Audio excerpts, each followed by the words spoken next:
La descripción de las bacterias. O sea, vamos a seguir presentándolas a las bacterias para que ustedes las conozcan y vean que producen infecciones que muy comúnmente vemos a diario, para que ustedes se vayan familiarizando con estos nombres raros, ¿no? Que son de las bacterias, pero que de aquí en adelante van a ser el pan de cada día para ustedes. Ustedes todos tienen esta tablita en su guía. Vuelvo a repetir, esta tablita la van a ver todas las clases mientras avancemos bacteriología. Ya cuando veamos virología ya desaparecerá. Pero ¿para qué la pongo esta tablita? Para que ustedes se vayan ubicando. Por favor, jóvenes del último. Estoy explicando, estoy hablando.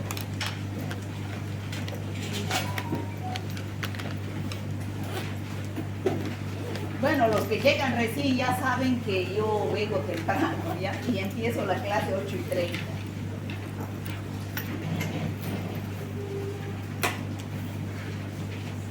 ¿Ya?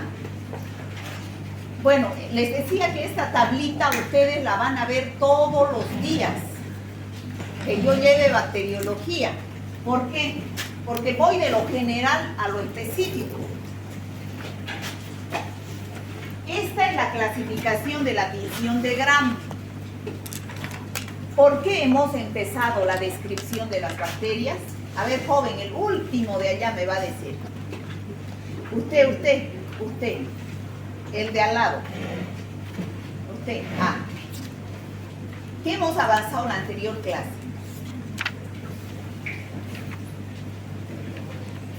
Género Staphylococcus. Muy bien. Hemos avanzado al género Staphylococcus. ¿Qué quiere decir? Que hemos empezado con los cocos gram positivos, ¿no? Estos son los gram positivos y estos son los gram negativos. Y ustedes saben que los gram positivos se tiñen de color azul violeta.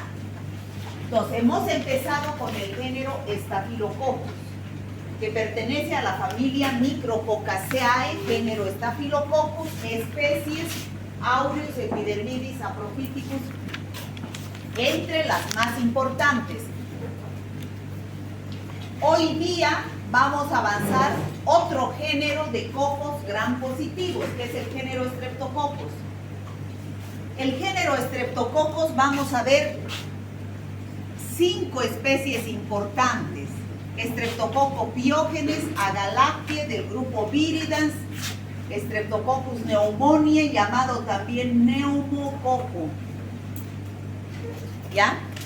5 especies importantes, aunque hay otras más, pero estas son las que más van a escuchar en medicina. ¿Ya? La próxima clase vamos a empezar con el avance de los bacilos gram positivos. Empezaremos con Corynebacterium, con Listeria, con Clostridium, con Bacillus. Vamos a ir describiendo cada clase un género de bacterias. Después empezamos ya con los gram negativos, empezando con los bacilos gram negativos, que es el grupo más grande, ¿no? Aquí vamos a tener altísimas clases. Y el género Neisseria, que serían los cocos gram positivos, ¿ya? Entonces empezamos con la descripción de la asignatura del tema, que es el género Streptococcus. Los objetivos de la clase son que ustedes al salir de acá a las 10 sepan la morfología y la tinción de estas bacterias del género Streptococcus. Sepan la clasificación de cada uno de estos Streptococcus, o sea, del género Streptococcus. Hay una clasificación como esta que está en azul: Streptococcus pyogenes, Agalactiae, Enterococcus viridans y Neumococo, que es la que he puesto allá. Pero también hay otros investigadores como Rebecca Lancefield, que tiene otra clasificación, y hay otra clasificación también en base a la hemólisis. Vamos a describir la clasificación. Luego vamos a describir cada uno de estas especies que ustedes ven acá, ¿qué es lo que vamos a describir de cada una? Su morfología, su acción, su patogenia, por qué producen infecciones, qué es lo que tienen para producir infecciones, los casos clínicos que presentan. ¿Qué es casos clínicos? No es casos clínicos. Ay, señor, creo que este es de pizarra, dice. Pizarra. No, formas clínicas. Formas clínicas son las enfermedades que producen, o cuadros clínicos, perdón, cuadros clínicos. Ay, ese marcador ya no quiere borrar. Cuadros clínicos, que son las enfermedades que producen, el tratamiento de estas enfermedades, la prevención y el control de estas enfermedades. Eso vamos a ver de cada uno de estos estreptococos, ¿ya? Entonces, generalidades. ¿Qué morfología tienen estas bacterias? Al ser cocos, estreptococos, ¿qué morfología tendrán? A ver, ¿quién me puede decir? Joven, a ver ahí. El último, no, el último. ¿Usted qué morfología tendrán? La morfología o son cocos, o son bacilos, o son espirilos. No existe otra. Ahora, ¿cómo se agrupan? Está bien que me diga en cadena, pero entienda bien lo que le estoy preguntando. Morfología. Ya le he dicho, ¿cuál puede ser? Ay, chicos. O me dicen cocos, o me dicen bacilos, o me dicen espirilos. Ya no me digan ovalada. Eso está bien que me diga la señora que vende en el kiosco, que no estudia medicina. Pero no, hijito, ya no debes hablar y vos ya tienes idea que eso es un coco. ¿No es cierto? ¿O van a seguir hablando así? He dicho, ya no hablen así, ya están estudiando medicina. Si se les habla de morfología, digan coco, bacilo o espirilo. Vuelvo a repetir la pregunta. Estos estreptococos, ¿qué morfología tienen? Cocos. Cocos. ¿Y cómo son los cocos? Como él dice, ovaladas, pero eso ya pasó eso. El primer día de clases fue eso. ¿Ya? Son cocos. Y así son los cocos, los van a ver ustedes en el laboratorio. Ahora, ¿cómo se agrupan? Vienen del griego, del latín, strepto, que quiere decir cadena. Pueden agruparse en cadenas. Pueden agruparse en grupos de a dos, como diplococos. Todos estos se agrupan en cadenas y son redonditos, son coquitos, redonditos, típicos. El único que no presenta esta morfología, que son cocos pero más alargaditos, casi bacilitos, cortos, y que tienen cápsula y son diplococos en grupos de dos, es el neumococo o Streptococcus pneumoniae. Todos los demás son cocos gram positivos que se agrupan en cadenas o pueden estar aislados, ¿ya? Como vemos acá, en cadenitas, pero el neumococo o Streptococcus pneumoniae son diplococos gram positivos lanceolados encapsulados, ¿ya? Como vemos aquí, diplococos, ¿se entiende? Entonces, cuando les pregunte, pues, a ver, ¿qué morfología tiene el Streptococcus pyogenes? ¿Qué me van a contestar? Si dice Streptococcus, es pues coco, ¿no? Pero hay gente que me sigue diciendo es bacilo. Si termina en coccus, es pues coco, ¿no? No puede ser bacilo una bacteria que se nombra con coco. Segundo objetivo, la clasificación. Ya dijimos que comúnmente estas bacterias se clasifican con su nombre: Streptococcus pyogenes, Streptococcus agalactiae, viridans, neumococo y enterococcus. Esos son los 5 que más ustedes van a escuchar en medicina.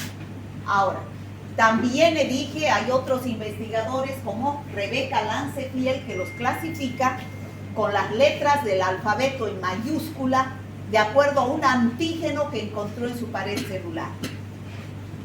A los piógenes les llamó del grupo A, a Galáctea del grupo B, a los enterococos del grupo D y otras especies que no están en estas del grupo C y G.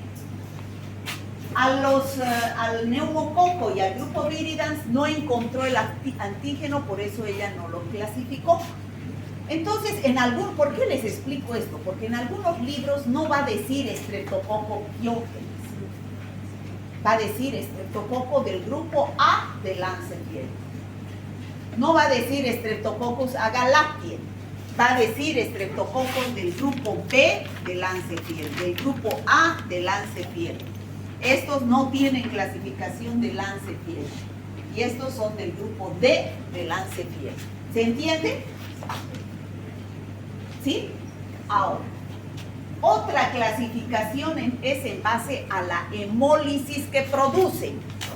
¿Qué quiere decir hemólisis? Hemolisis. ¿Qué quiere decir?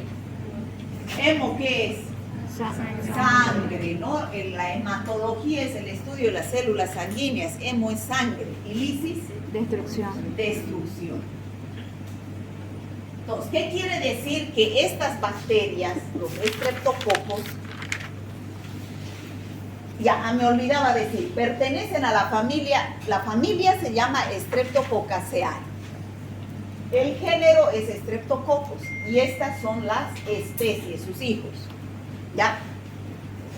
Entonces, esta familia de los este género de los estreptococos, algunas especies producen unas toxinas y esas toxinas tienen la propiedad de destruir a los glóbulos rojos del agar sangre, es decir, de producir hemólisis. ¿Se entiende? Eso puede suceder in vivo dentro del organismo cuando ingresan estas bacterias, pero más lo utilizamos en el laboratorio, in vitro. ¿Para qué? Para identificar a estas bacterias, para decirles a ustedes, es un Streptococcus pyogenes del grupo A de Lancefield que es beta hemolítico. Entonces, ¿me entienden? ¿Para qué utilizamos esta propiedad de la hemólisis? Para eso preparamos agar sangre. Ya les van a llamar para donar sangre, para preparar justamente esto, para poder sembrar, que ustedes conozcan estos medios de cultivo y vean cómo crecen las bacterias en forma de colonias. Ya, como vemos acá, estas son las colonias que tienen miles de estreptococos. Pero estos estreptococos producen las toxinas, las hemolicinas, que destruyen los glóbulos rojos del agar sangre. Por eso estamos viendo alrededor de las colonias, ¿ven una zona clara? ¿O no ven? Sí. Ya. Se ve una zona clara alrededor de las colonias. Es porque ha habido destrucción de los glóbulos rojos al crecer la bacteria. Entonces, cuando se ve bien clarito, como vemos acá, es una destrucción total de los glóbulos rojos. Entonces, a eso lo llamaron hemólisis beta. ¿Y quiénes producen esa destrucción total? El Streptococcus pyogenes y el Streptococcus agalactiae y algunas cepas del Enterococcus. ¿Me he dejado entender, chicos? Esas bacterias producen hemólisis beta. ¿Por qué? Porque destruyen, tienen unas citotoxinas que destruyen totalmente los glóbulos rojos del agar sangre. Por eso es que se ve esa zona clara alrededor de la colonia. Ahora, existen otros estreptococos, como vemos acá, que no destruyen totalmente. Se ve un halo clarito, ¿no es cierto? Sino en forma parcial. Y a esos que destruyen en forma parcial, no totalmente, se llama hemólisis alfa. ¿Quiénes producen hemólisis alfa? El neumococo y el Streptococcus viridans. Y hay otros que no producen hemólisis, o sea, que no destruyen los glóbulos rojos. Ahí es, los enterococos también, algunas cepas producen hemólisis alfa. Y hay otros que no destruyen los glóbulos rojos, entonces producen hemólisis gamma. ¿Se entiende? ¿Por qué explico esto? Porque en algunos libros ustedes van a encontrar estreptococo del grupo Piógenes del grupo A de Lancefiel, y en otros van a decir estreptococo beta hemolítico. Entonces, a eso se refiere, para que ustedes no aprendan de memoria a qué se refiere beta hemolítico, ¿ya? De repente en el libro que consultan no les explica eso, pero yo les explico para que no aprendan de memoria y para que entiendan lo que quiere decir eso. Yo tranquilamente puedo decir, hay esta clasificación, Lancefiel clasificó en grupo A, B, D, C y G, y hemólisis beta, beta, ¿y qué es eso? ¿No? Para que entiendan y vean que otros libros también los nombran así. ¿Se entendió? Sí. Esa es la clasificación. Ahora, vamos a pasar a describir específicamente a cada uno de estos. Vamos a ver primero al estreptococo Piógenes. O sea, vamos a describir ampliamente al estreptococo Piógenes. Del grupo A de Lancefiel, ¿no? Estreptococo Piógenes del grupo A de Lancefiel. Ya dijimos que es beta hemolítico. Beta no quiere decir B. Es beta hemolítico, también es del grupo B, coincidencia. Pero este es alfabeto romano y este es alfabeto griego, ¿no? ¿Se entiende o no? Sí. Bueno, lenguaje no, o qué, dónde llevan eso, no sé. Beta hemolítico. ¿Dónde está esta bacteria? 5 a 10% de las personas tenemos en las fosas nasales y a veces en la faringe. 5 a 10. De 100 que estamos aquí, si nos hacen un hisopado nasal y sembramos, en 5 a 10 personas se va a encontrar un estreptococo Piógenes. Sin producir, somos colonizados, sin producir ninguna infección.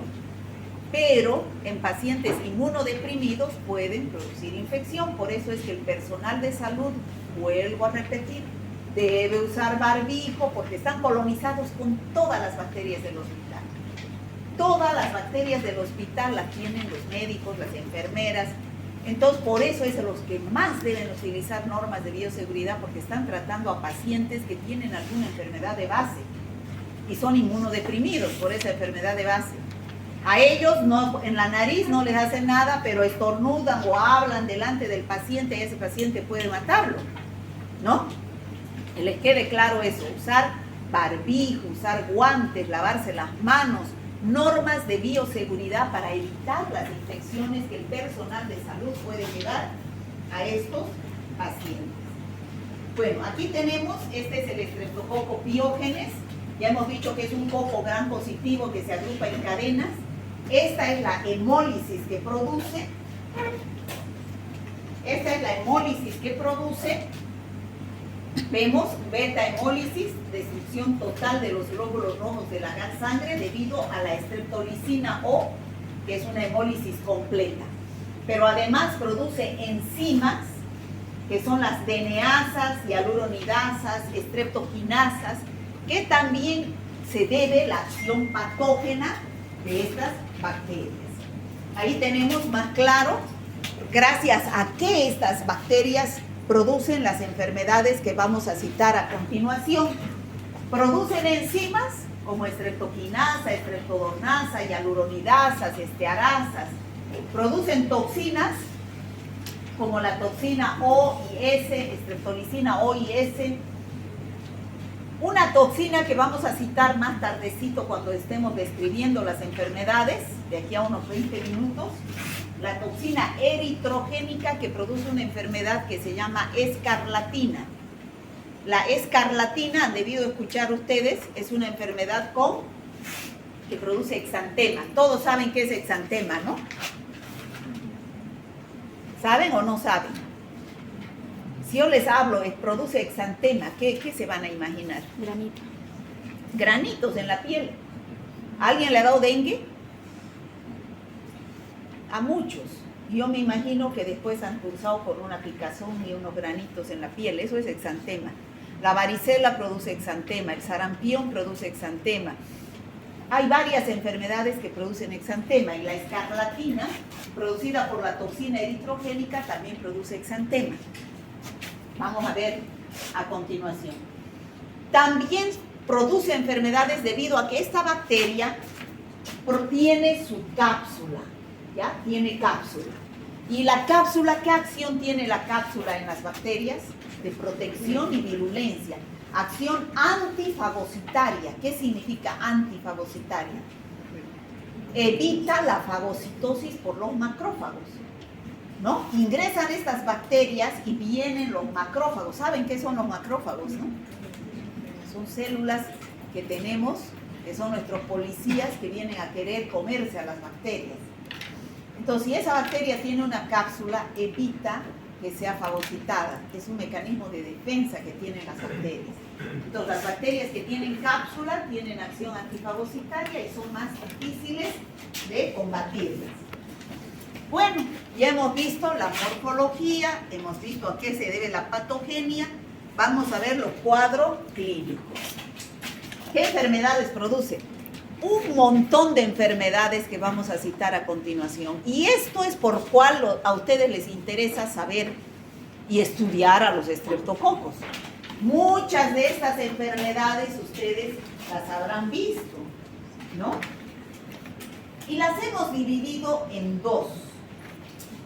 Procesos supurados y procesos no supurados. ¿Qué significa supurados? ¿Alguien me puede decir? Pus, que producen pus. Ya que los que no saben, por favor, aprendan, atiendan, aprendan, lo van a escuchar siempre. Procesos supurados, es decir, que producen pus. ¿Saben lo que es pus? Yo creo que sí, ¿no? Ya, que producen pus, acumulación de pus. No solo en piel, sino también vamos a ver en mucosas, ¿no? Producen pus en órganos internos. Y hay los procesos no supurados que no producen pus, que es una consecuencia de eso. Si no me curo de estos procesos supurados, se van internamente y me van a producir estos procesos más graves, que son los no supurados. Entonces vamos a describir cada uno de estos procesos, empezando por los supurados. Los procesos supurados, las infecciones supuradas que producen pus, los hemos dividido en dos, inespecíficos y específicos. ¿Saben lo que quiere decir inespecífico y específico? Chicos, despertemos. ¿Qué diferencia hay entre inespecífico y específico?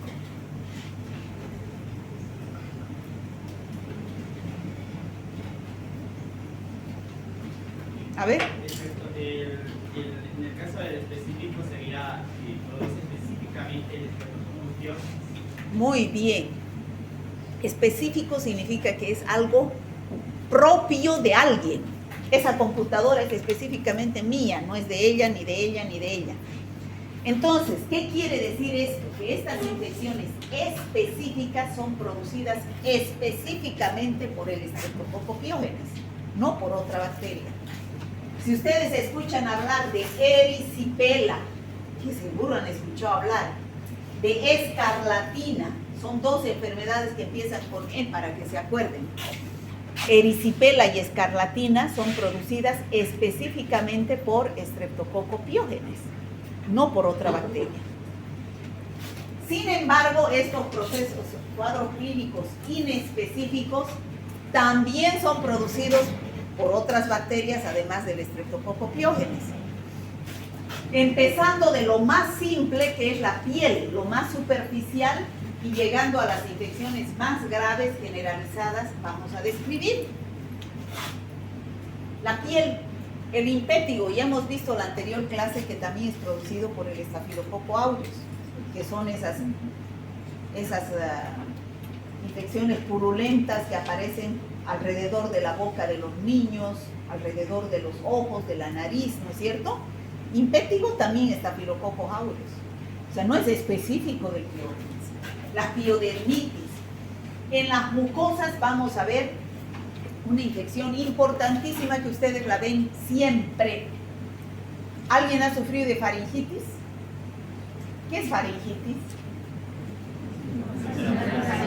Infección o inflamación a nivel de la faringe. ¿Qué signos y síntomas tienen ustedes cuando tienen faringitis? ¿Alguien me puede hablar algo?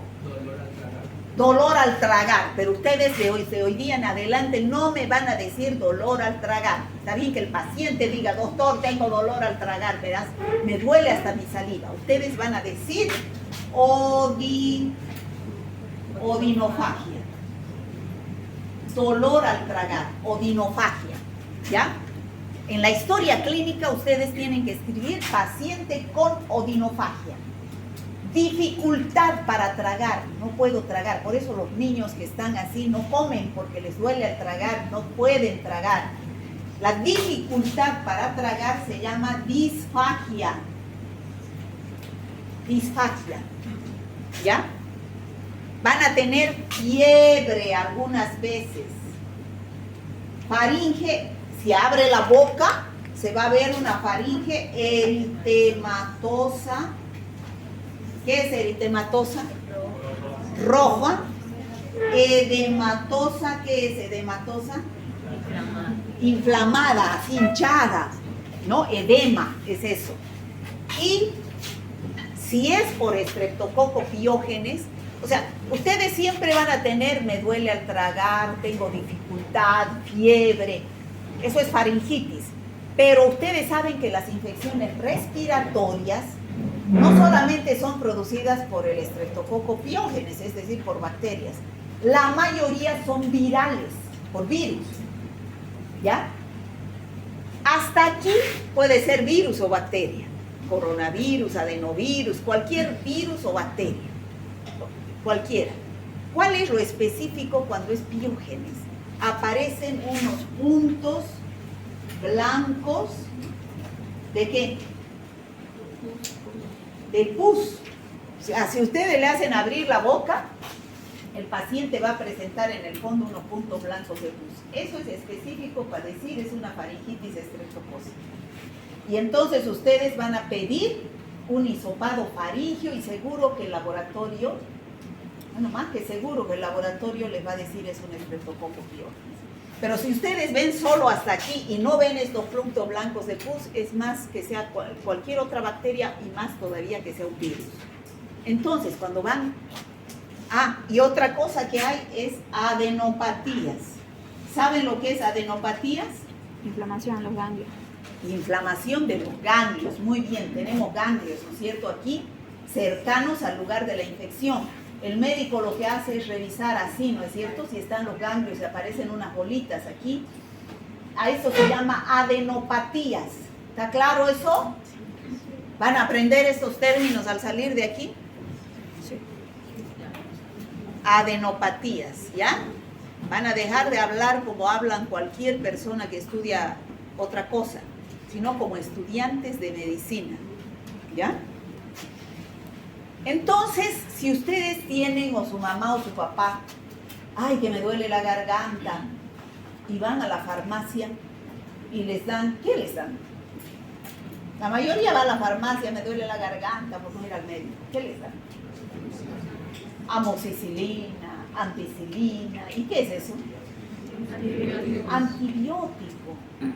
Les dicen, a ver, abra la boca para ver por lo menos si hay puntos blancos. No lo dicen, ¿no es cierto?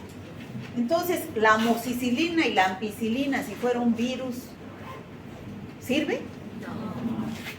No, pues, ¿no es cierto? No sirve. Entonces, ¿qué va a hacer más bien la amoxicilina? Va a barrer nuestra microbiota, nos va a hacer daño, no nos va a hacer bien. Y además que puede crear resistencia a esa amoxicilina y esa ampicilina. después ya no nos hace efecto. Ya, por eso mucho cuidado con las infecciones respiratorias, que la mayoría son virales. Yo ayer le escuchaba al jefe de epidemiología del CEDES, hay epidemia de influenza, ¿no es cierto? Por eso les digo que cuando estén con gripe, resfrío, se sienten así, mejor no vengan, chicos. ¿Ya? No vengan. Sean responsables y no vengan. Yo no voy a venir cuando esté así. ¿Para qué? Porque yo aquí estoy hablando, puedo dejar mi virus a montones, ¿no es cierto? Y el que se sienta así, mejor no venga o póngase un barbijo, yo entiendo. ¿Ya? Porque aquí es mucha gente, estamos en hacinamiento y puede ser que se produzca una epidemia. En el segundo año de medicina, asignatura bacteriología, la fuente de infección. ¿No? Bueno, entonces ya saben, esta bacteria es la más importante productora de faringitis. ¿Qué es lo que hay que dar? Esta bacteria es 100% sensible a la penicilina. Es una de las pocas, por no decir la única, que todavía se mantiene eso. Es una gran cosa. ¿Qué voy a dar a todas estas, donde haya Streptococcus pyogenes? De elección, penicilina, porque es el antibiótico más simple, más noble y no está haciendo daño a la ecología humana, ¿no? ¿Cómo voy a empezar con un antibiótico fuerte si todavía puedo utilizar una penicilina?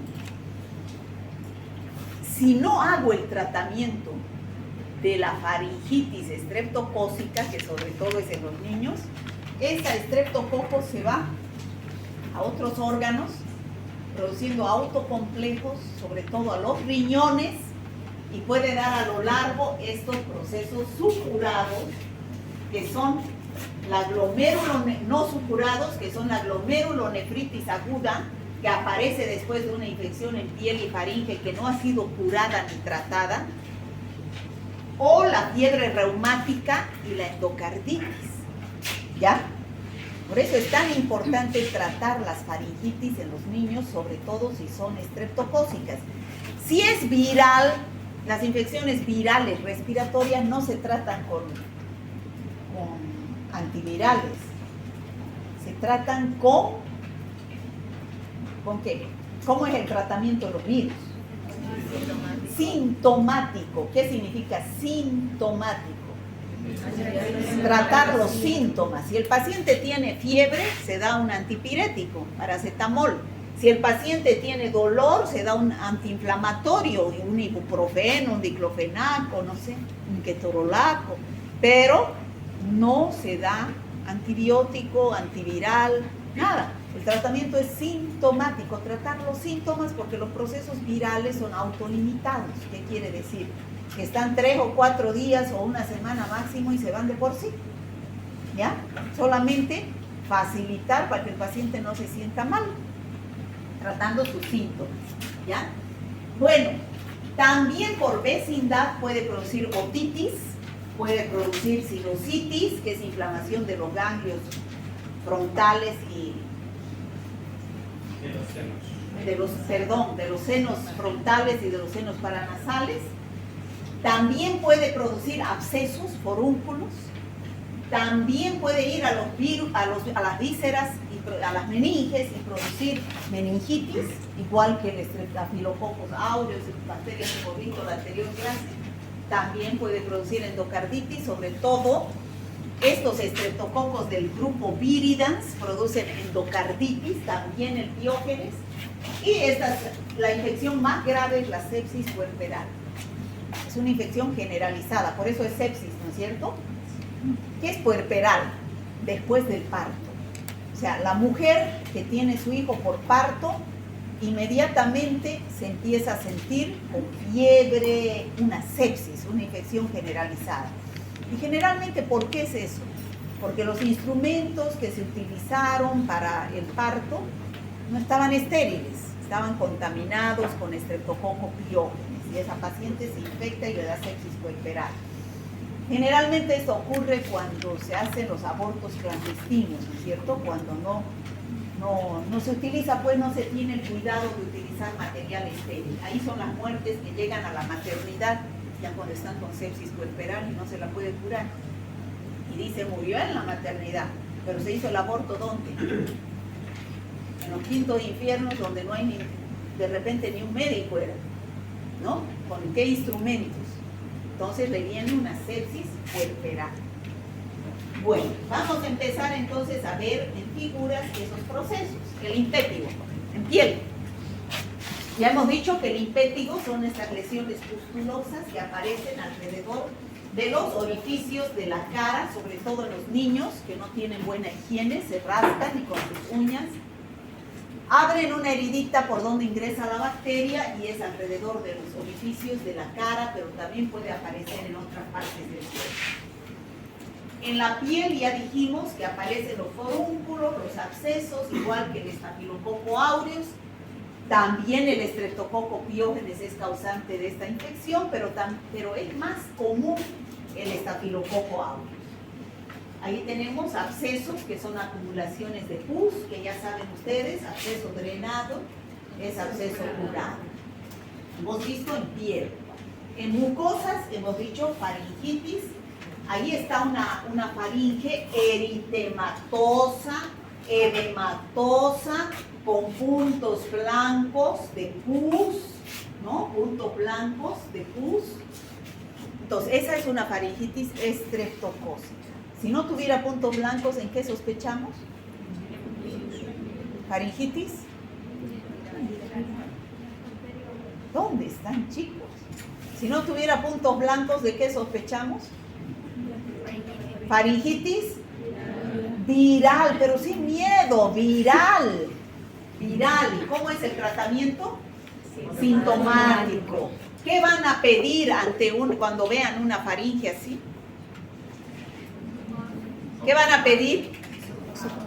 ¿Hisopado de qué? ¿Vaginal? Hisopado faríngeo se llama. ¿Ya? Señores médicos, pidan bien sus análisis. Solicito hisopado faríngeo. ¿Ya? Entonces en el laboratorio le van a sacar muestras y posiblemente les informen un Streptococcus pyogenes. Ya hemos dicho, la mayoría de las infecciones respiratorias son producidas por virus. Las bacterias, en muy pocas ocasiones, y somos las que estamos describiendo ahora.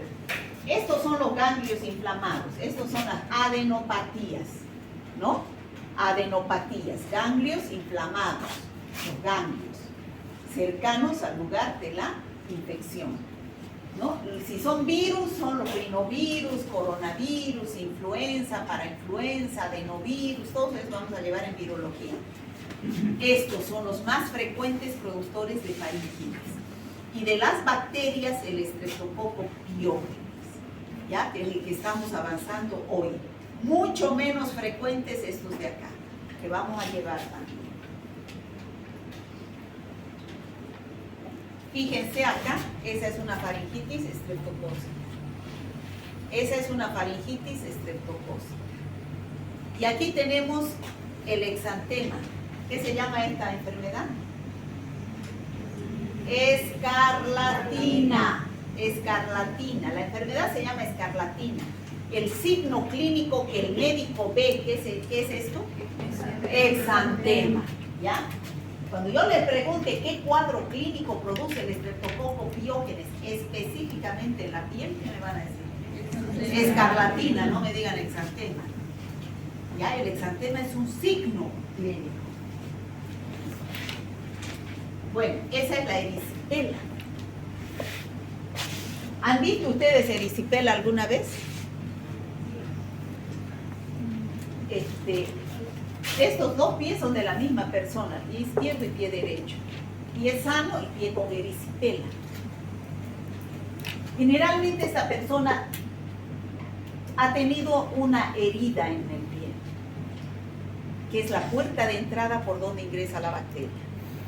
Y entonces empieza la infección. ¿Qué se presenta aquí? La triada de Celso. ¿Qué se observa en la triada de Celso? Eritema, rubor, calor y dolor, ¿no es cierto? Entonces es lo mismo que se observa en una erisipela. La zona eritematosa, edematosa, brillosa, pero lo más característico en la erisipela es que tiene bordes definidos. Fíjense, la piel sana y la piel infectada, bordes definidos. Entonces yo le pongo en los exámenes, paciente Juan Pérez de 27 años, fue al campo, se hizo una herida con una rama y a los pocos días va al hospital con una zona en el pie eritematosa, con brillante, con bordes definidos. ¿De qué enfermedad sospecha? Erisipela. Ah, porque estamos avanzando erisipela, ¿no es cierto? Fíjense, bordes bien definidos, ¿ya? Esa es la erisipela. Y esta es la escarlatina. Escarlatina, exantema, esto es exantema. Más claro agua, ¿no? Exantema, esto es exantema en la vida real. La escarlatina produce exantema. ¿Qué es el exantema? Signo clínico. Un signo, no es una enfermedad. Un signo que presenta muchas enfermedades exantemáticas. Rubeola, sarampión, escarlatina, ¿no? Presenta este exantema. ¿Debido a qué? ¿Quién produce este exantema? El Streptococcus pyogenes. ¿Pero debido a qué? ¿Qué es lo que tiene el Streptococcus pyogenes? Toxina eritrogénica. Muy bien. Gracias a su toxina eritrogénica. Y ahí tenemos las dos infecciones específicas, erisipela y escarlatina. ¿Ya? Bueno, hemos visto todas estas infecciones supuradas, inespecíficas y específicas. Estas son, ya hemos dicho, la consecuencia de estas. Si estas no se curan bien, se van a los riñones, producen glomerulonefritis o al corazón y producen fiebre reumática y endocarditis. Posangina. Se debe a una reacción exudativa y proliferativa en el tejido del corazón y la articulación, ¿no? Y esta se va al riñón, produciendo hematuria. O sea, hematuria quiere decir orinar sangre, albuminuria con albúmina, edema en la cara y las piernas. Es una infección grave, la glomerulonefritis aguda, ¿no? Ahí tenemos la endocarditis, que es de la membrana interna del corazón, y la glomerulonefritis, que es la infección de los glomérulos renales, pero a consecuencia de una faringitis mal curada o no tratada con penicilina. ¿Ya? Bueno, ya dijimos cuál era el tratamiento del Streptococcus pyogenes, la penicilina, ¿no? Penicilina, 100% sensible. No se van a olvidar. Muchas veces el laboratorio no hace antibiograma. ¿Por qué? Porque esta bacteria es sensible a la penicilina, para que el médico empiece por penicilina. Solamente si el paciente es alérgico a la penicilina se pueden utilizar macrólidos, eritromicina, roxitromicina, claritromicina, citromicina, o cefaloporinas de tercera, cefotaxima, ceftriaxona, cefoperazona, ¿no? O la rifampicina, o en última instancia los glicopéptidos, ¿no? Vancomicina, ¿no? Pero son muy todos. Bueno, ya vimos Streptococcus pyogenes, el primero. Vamos a pasar al segundo, Streptococcus agalactiae. ¿Está claro hasta ahí? ¿Alguna pregunta?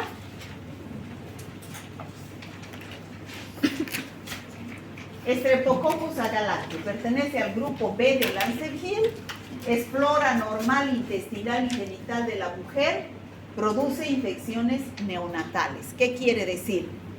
Que al haber mujeres que tienen en la vagina Streptococcus agalactiae del grupo B de Lanzeviel, hemólisis beta, cuando se embarazan, si el niño nace por parto, ese niño va a aspirar esas secreciones vaginales de la madre con Streptococcus agalactiae. Ese Streptococcus se va a los pulmones, de los pulmones a las meninges, de las meninges a la sangre y se produce sepsis y meningitis neonatal. ¿Qué es neonatal? ¿Qué es neonato? Recién nacido. ¿Hasta qué edad es un niño neonato? Hasta los 28 días. Muy bien. Se presenta redonditos, agrupados en cadena. Entonces ya saben que la triada de la meningitis, ¿cuál es? Triada significa 3 síntomas típicos de una meningitis. ¿Cuáles son? Rigidez en la nuca. Rigidez de nuca, cefalea, Fiebre. fiebre. Bueno, no quiere decir que todos los pacientes con meningitis tengan estos síntomas. Hay niños que tienen convulsiones, hay niños que tienen irritabilidad, náuseas, vómitos, pero esta es la tríada típica de una meningitis. Cuello duro, rigidez de nuca. ¿Qué deben hacer ustedes? Pedir un análisis bacteriológico de líquido cefalorraquídeo. Sacar líquido cefalorraquídeo por punción lumbar de la vértebra L3, L4. Vamos a llevar en infecciones del sistema nervioso central. ¿Ya? Bueno, esa meningitis o esa infección neonatal puede ser de comienzo precoz o comienzo tardío. Precoz significa en los primeros días de haber nacido y tardío a los 10 días hasta los 3 meses. Es precoz cuando viene de la madre, cuando la fuente de infección son las secreciones vaginales de la madre. ¿Ya? Y es tardío cuando el niño nació bien, pero lo colocan al lado de otro niño que está con meningitis por Streptococcus agalactiae, la enfermera o el médico no se lava las manos y lo contagia. Es una infección intrahospitalaria. ¿Cuál es más grave? La precoz, porque el niño es recién nacido. Su sistema inmunológico no está bien desarrollado. 50% de letalidad. De 10 que se enferman, 5 pueden llegar a morir. En cambio, esta tiene 10 a 20% de letalidad. De 10 que se enferman, 1 a 2 pueden morir. ¿Ya? ¿Está claro, chicos? Bueno, ya saben, la meningitis, inflamación de las meninges, la muestra líquido cefalorraquídeo y se observa Streptococcus agalactiae, que es beta hemolítico. Streptococcus del grupo B.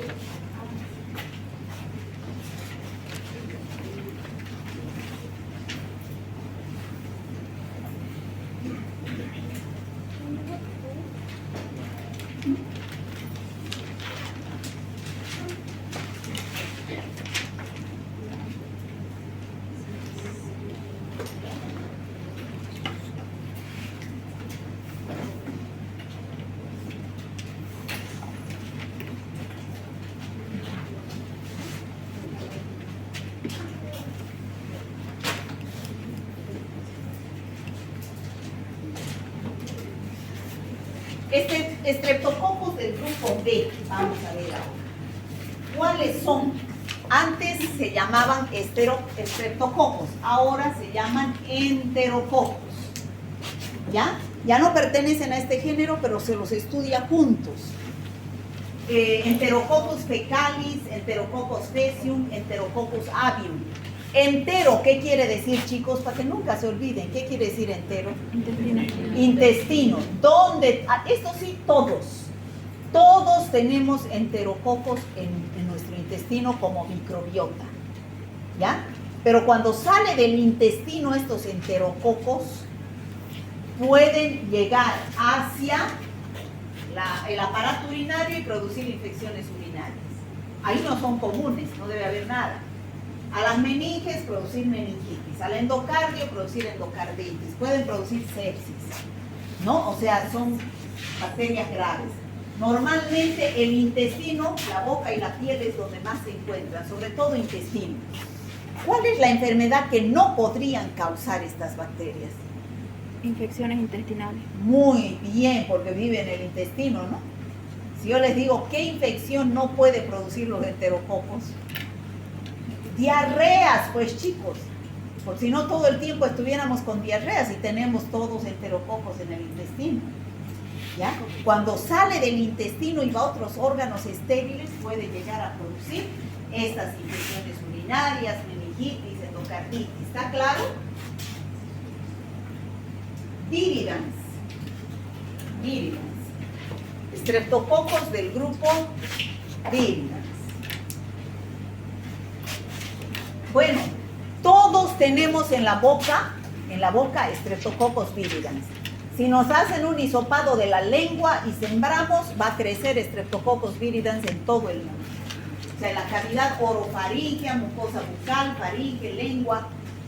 Pero cuando sale de la boca y va a órganos estériles, como por ejemplo la sangre, el endocardio, el pulmón, las meninges, pueden llegar a producir infecciones graves.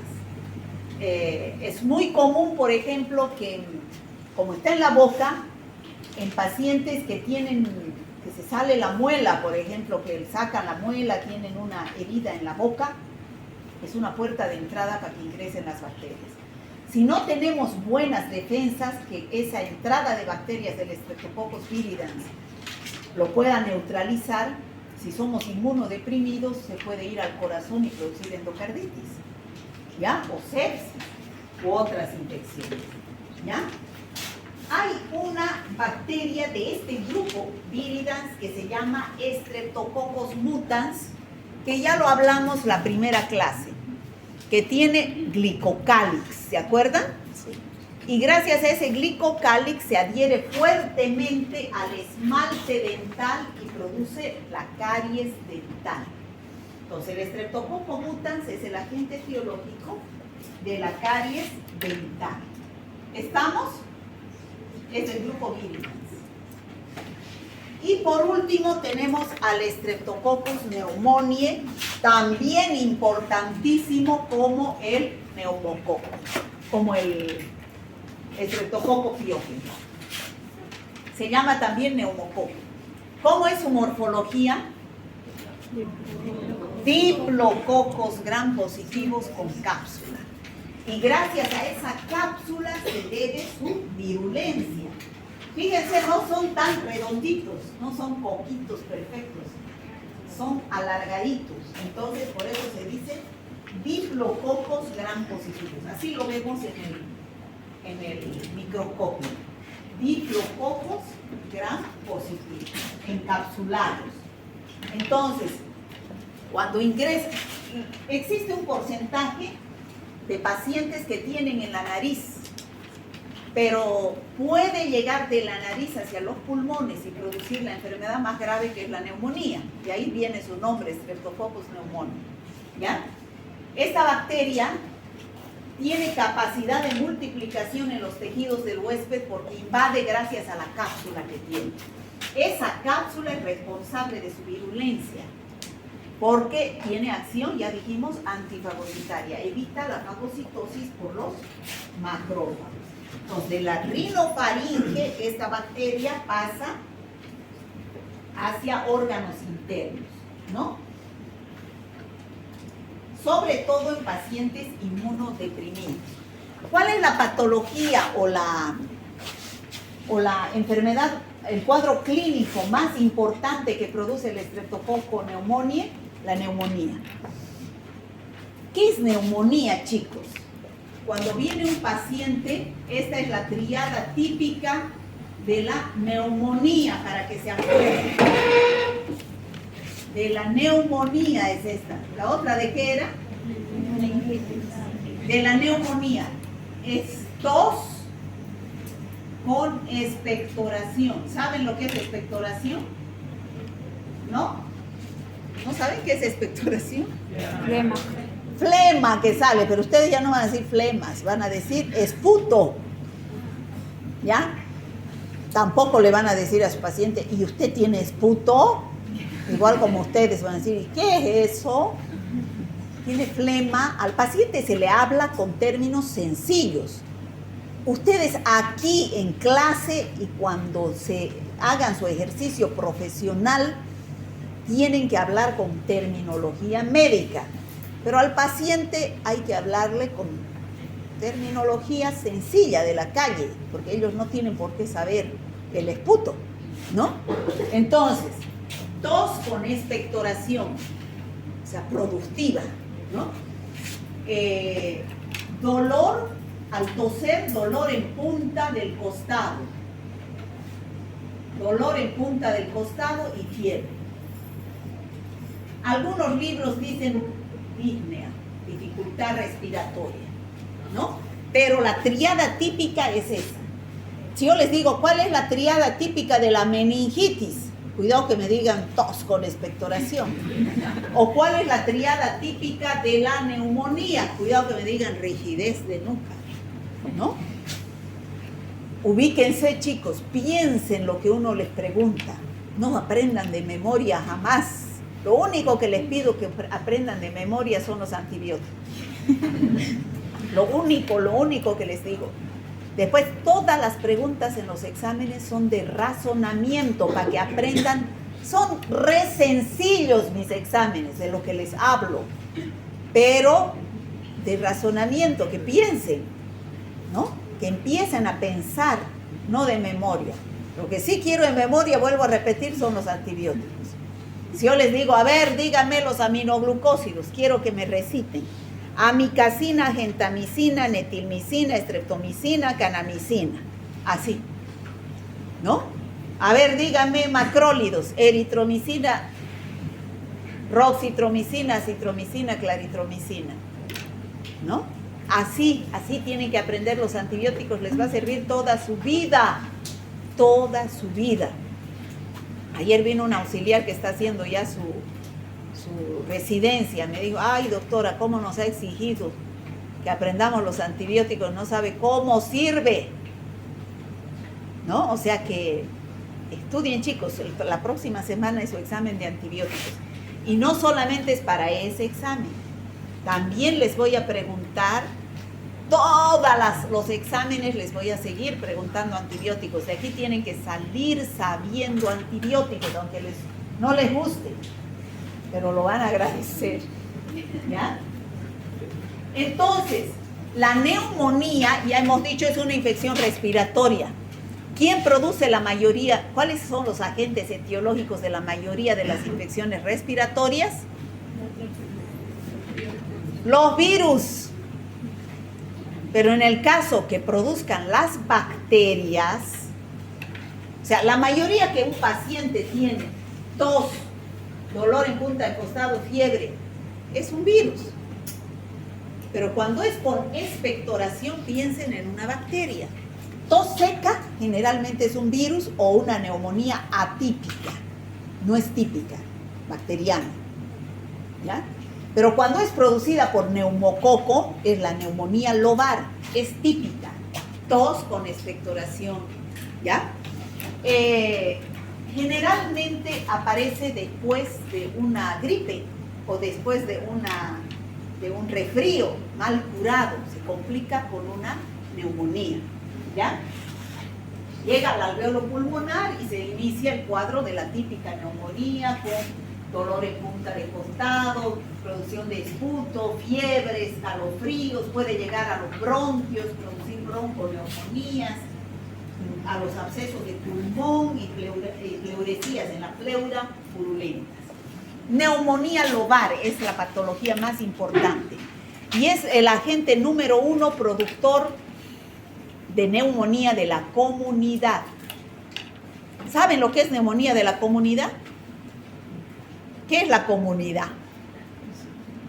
La ciudad, el pueblo, ¿no? Los vecinos, eso es la comunidad. ¿Cuál es lo contrario, hablando en estos términos, de neumonía de la comunidad? Lo contrario, la neumonía intrahospitalaria. En el hospital hay millones de gérmenes. Entonces, yo puedo entrar por un accidente de tránsito, no tengo neumonía, pero no puedo respirar y me ponen a un respirador mecánico y ese respirador está contaminado, entra a mis pulmones, de otro paciente está contaminado y me puede dar una neumonía intrahospitalaria. ¿Ya? Esa no produce el neumococo. El neumococo produce neumonía de la comunidad. O sea que si aquí nos da neumonía, es un neumococo, probablemente. Pero si vamos al hospital y nos ponen respirador y nos da neumonía, no es un neumococo. ¿Está claro, chicos? ¿Les queda claro neumonía intrahospitalaria y neumonía de la comunidad? El neumococo es el agente causante de neumonía de la comunidad. También puede producir por vecindad sinusitis, otitis, y otra enfermedad importante que produce el neumococo es la meningitis.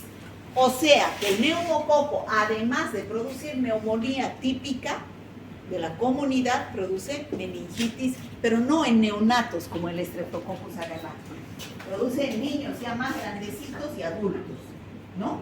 Esas dos son las infecciones más importantes del neumococo, neumonía y meningitis.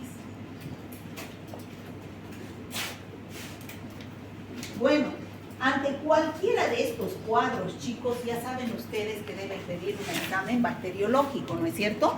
Hemos hablado de tantos cuadros de todas estas bacterias. Entonces, si el paciente tiene una faringitis, deben pedir un exudado faríngeo. Si tiene sepsis, hemocultivo. La muestra, si tiene neumonía, será esputo y pedirán un cultivo de esputo. Si tiene meningitis, la muestra será líquido cefalorraquídeo y pedirán un cultivo de líquido cefalorraquídeo.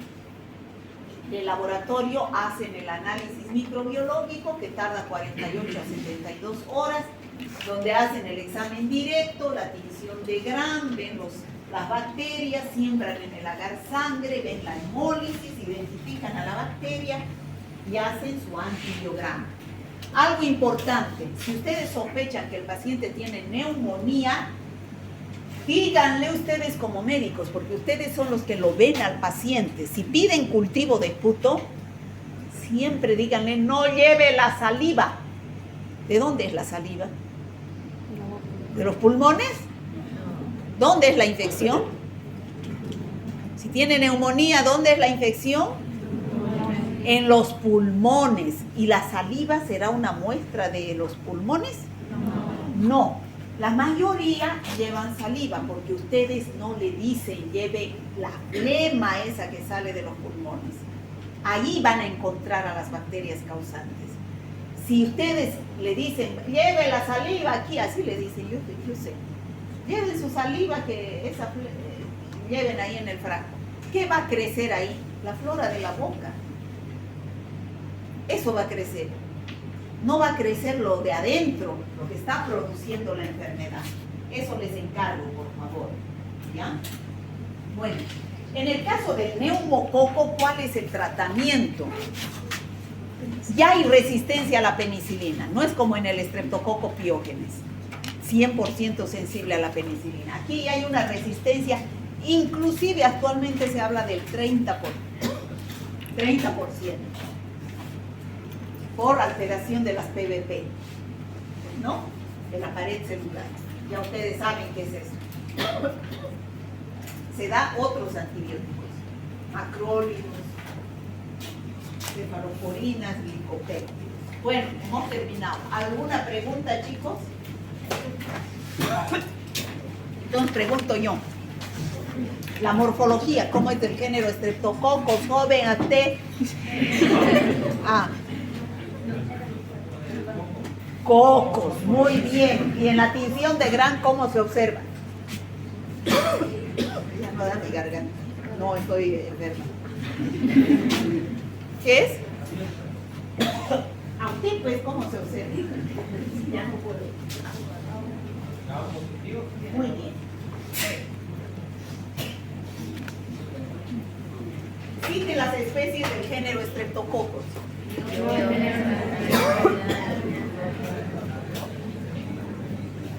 Ya, no se cansaron. Ya no puedo hablar, chicos. Toxinas y fermentos. ¿Cuáles son las toxinas? hialuronidasa, toxina eritrogénica, estreptoquinasas. ¿Cuáles son los? Bueno, esas son los fermentos o enzimas. Y las toxinas, las hepolicinas, toxina eritrogénica. ¿Cuáles son los cuadros clínicos que produce el estreptococo piógenes? Ya dijimos. Supurados, no supurados. ¿Cuáles son los supurados? Pueden ser específicos o inespecíficos, ¿no? ¿Y cuáles son los cuadros específicos? Erisipela y escarlatina. Y los inespecíficos, empezando de piel, son forúnculos, impétigo, infecciones de las heridas, mucosas, faringitis, otitis, sinusitis, abscesos. Vamos más adentro. Vísceras, meningitis, endocarditis y la más grave, sepsis puerperal. ¿Ya? Entonces, ¿cuáles son las infecciones del Streptococcus agalactico?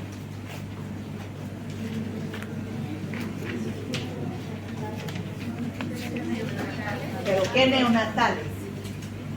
Sepsis y meningitis neonatal. Los cuadros clínicos del Streptococcus viridans. Endocarditis, el más importante.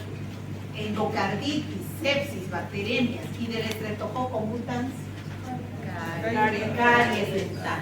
Bueno, eso sería todo, chicos. Ya saben, la próxima semana, un ratito, ¿ya? Ya saben, la próxima semana es su examen de los temas de práctica. Jovencito, por favor, estoy hablando, ¿ya? ¿Qué? Los temas 1, 2, 5 y 6. 5 y 6. Hoy día van a avanzar 5 y 6. ¿Ya? 5, porque el 6 ya han avanzado en la anterior clase. ¿Ya? Es antibiograma. Énfasis en antibióticos y mecanismos de resistencia. Pueden retirarse.